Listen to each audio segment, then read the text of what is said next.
Hello everybody, how's it going? Oh my goodness.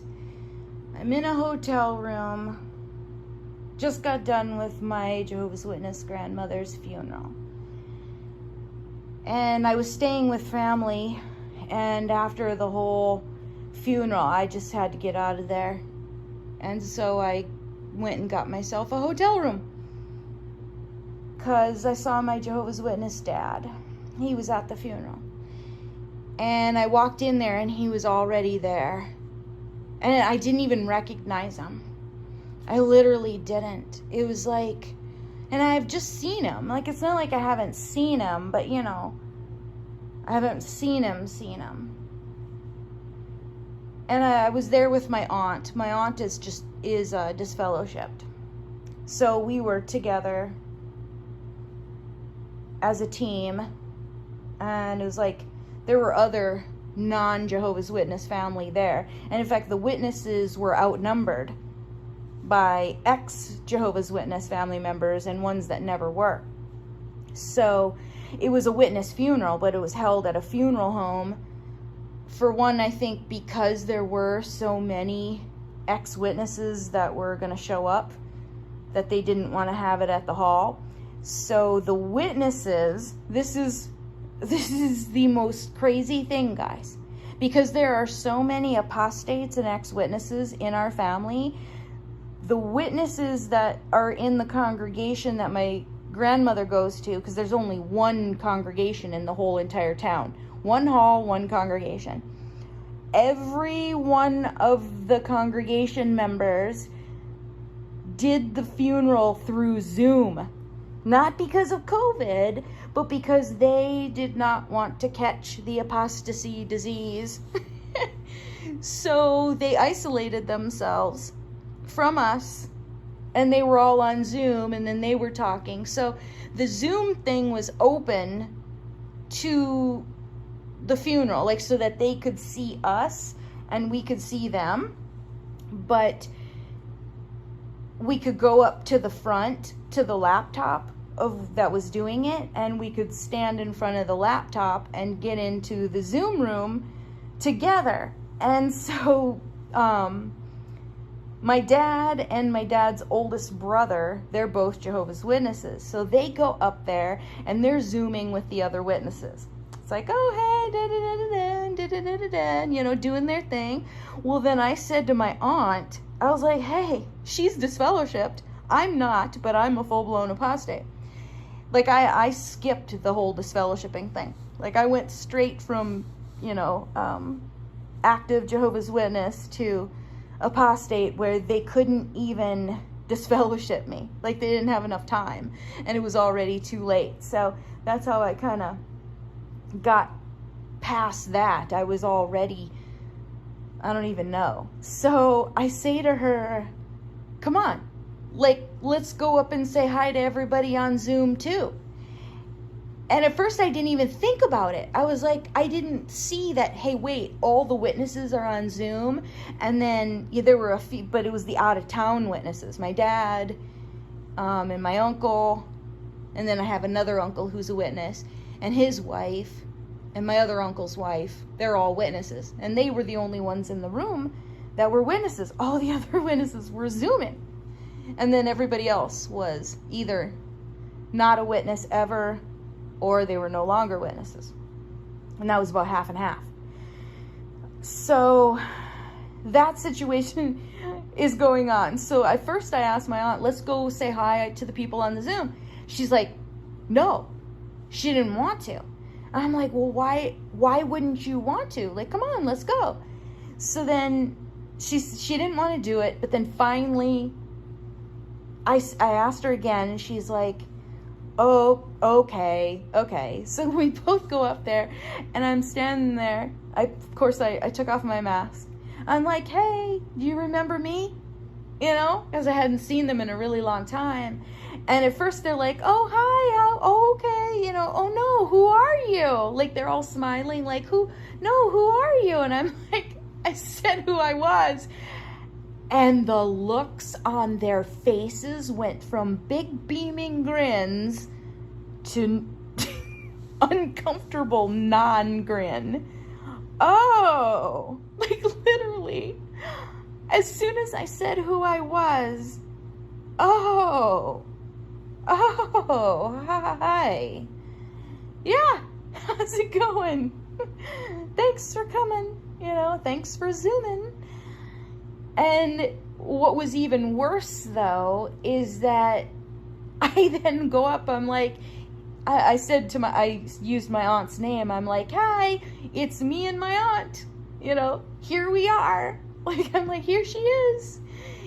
Not even thinking that here I am taking her up and saying hello and having them say hello to a disfellowship person from their own kingdom hall. My aunt was disfellowshipped in their hall, in their congregation, by them basically. And I didn't even think about it. And I'm like, do you realize what you just did? You went up and openly just said hello to a bunch of Jehovah's Witnesses as a disfellowship person. I said, does that make you feel empowered? She's like, yeah, actually it does. I'm like, well, there you go. You just act like everything's normal. Nothing's wrong. Everything's fine. And so we did that. It was great. It was like, nope, we're going to walk around. And so then it was like, I'm just going to go and say hello to everyone except my one uncle. My dad's there's 8 kids in his family, and only one of them is a girl. So the majority of them are uncles. 6 uncles and 1 aunt. And then my dad. So, my one Jehovah's Witness uncle, he was fine. He was wanting to talk to me. But he's also weird. And he's done some very creepy things to me. And so him coming up and smiling and being all friendly is not a good thing. Because it's like, I knew he was going to do that. Because he always does that, no matter what. But he doesn't necessarily have a genuine reason of why he's doing it. And then my other Jehovah's Witness uncle, he's a character. Like, he loves being the center of attention. He loves telling jokes and being silly. And I'm a lot like him. Like, anything for a joke, anything to make people laugh. That's the way he is too. Like, I'll do just about anything to make somebody laugh. And so he was being funny. He was being silly. And I was talking to him, but my dad was sitting there. And I could tell he was wanting to laugh and joke and to be my friend and to be nice, to be my uncle. And he held back. Like, he brought a whole box full of pictures, like from his childhood and stuff. He made an effort to gather them all up and put them in a box so everybody could look at them. And so I wanted to go. Nobody else was looking at them. Everybody else was taking him for granted. And I'm like, well, I want to see your pictures for sure. So then I was like pulling them out, and he was so excited. And he's like telling him, about certain pictures that are in there. So as soon as I found them, he's like, you found it? I'm like, yeah, here it is. And he's like, oh, so he'd grab it and then he'd take it and show everybody else, He was so excited that I was helping him. But my dad was sitting right across from him, and I was sitting beside my uncle. And I knew the reason why he was holding back at first was because my dad has been talking to him about me. And so he didn't want it to seem like he was talking to me. But he couldn't help it. He can't resist Smurf Girl. Like, he can't. And so then he just broke down, and we were just good friends, like, aunt, or uncle and niece, like we used to be. And Dad just had to get over it. Like, he chose me. It's like, yeah, there we go. My Jehovah's Witness uncle chose me, knowing I'm a raging apostate. He chose me over my dad. Now that is saying a lot. And then my other uncle, the one that was overly friendly, and, I don't know. I have a feeling that he really wants to know what I'm up to. And I think he's interested in it because I was like standing there and I was openly recording. Like openly. Because everyone was taking pictures. People were recording the funeral talk. You know, it was being zoomed and recording. And so phones were out. And so me recording was not necessarily like a big deal because other people were too. But he comes up to me and I was recording and he gets this grin on his face. He goes, "Or are you gonna like make that into a YouTube video?" He says. And he gets this grin like, are you gonna make it into a YouTube video? And I thought, you stinker. You've been watching my videos, because somehow my dad's been finding out about certain things in my videos, and I have a feeling it's from him. So he's a secret fan. Uncle, you're my secret fan. And I love every minute of it. Now, he was involved in the whole Smurf thing too. I'm Smurf girl, and he's basically Smurf uncle, because he was a part of the whole stinking thing. He was my victim, let's just say. He was my victim when it came to the Smurf. He was the first one that I got to get him to believe that I made my Smurf walk down the aisle to Kingdom Hall. He was the first one I convinced. After I convinced him, he then helped me convince everyone else at the hall that it was true. So if it wasn't for him being the first gullible witness to believe my Smurf walk down the aisle of Kingdom Hall, it never would have been a thing. So I can't wait for you to see him, because seriously, I don't know if you want to thank him or be mad at him. I'm not sure. But yeah, anyways, I've just had a really rough day. I don't even know what to say. I have been sobbing uncontrollably, laughing uncontrollably, loving people, being shunned. I've never seen so many big smiles as I walk up, and as soon as I introduce myself, the smile fades and an awkward grimace like, "Oh, hi," as soon as they find out who I am. I've literally never experienced that before. Like, you know, they're all just smiles and happy to see me until they realize and find out who's under my mask. Like, who's unmasking, and it's Smurf Girl under the mask. Are you kidding me? She's straight up demonized. That's basically how they feel. I am in Smurf Central right now. Everyone here thinks I am straight up demonized, and now not only do they think I made a Smurf walk down the aisle of Kingdom Hall, but now Smurf Girl is a raging apostate. Like, if you can imagine how they think about me. So I'm going to take you to the Kingdom Hall tomorrow, where the whole thing began.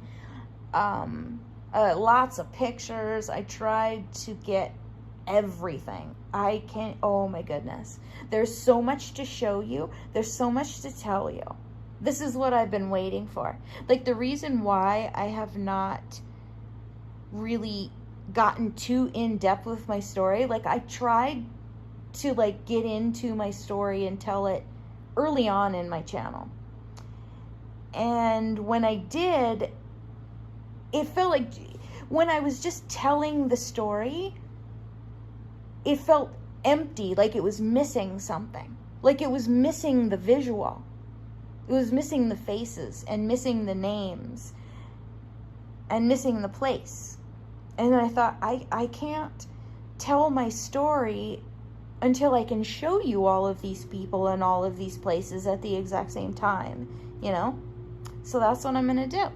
Start at the beginning and show you where it all began, because it really is quite a story. And if it wasn't for us being just a few miles from Fargo, like, it would make an amazing movie just like Fargo. And it involves the same similar kind of people, a little small town just like Fargo, not too far away from Fargo. And seriously, like, if you haven't seen that movie, watch that movie, and then what I explain to you when I tell you my story, it'll make a whole lot more sense, because you'll realize the people that, like, the kind of people we're dealing with. Everyone in this area is just like those people in the movie Fargo. Like, every single one of them. And if you picture those characters in the movie Fargo as Jehovah's Witnesses, then it takes on a whole different meaning. Like, seriously, like, oh. And Jehovah's Witnesses to boot. Because really, that is just a lot like it is. So, my hometown is Milbank. Milbank, and in the middle of the town is this windmill. So that's why there's a windmill in the picture right there. Because I'll show you the windmill if I haven't showed it to you already. I just haven't edited any of these videos of what I'm going to show you in which way. So anyway, that's it for now. I just needed to talk to you about what happened at the funeral. It was huge. It was a big, giant day. So, I'll talk to y'all later. Have a good one. Bye-bye.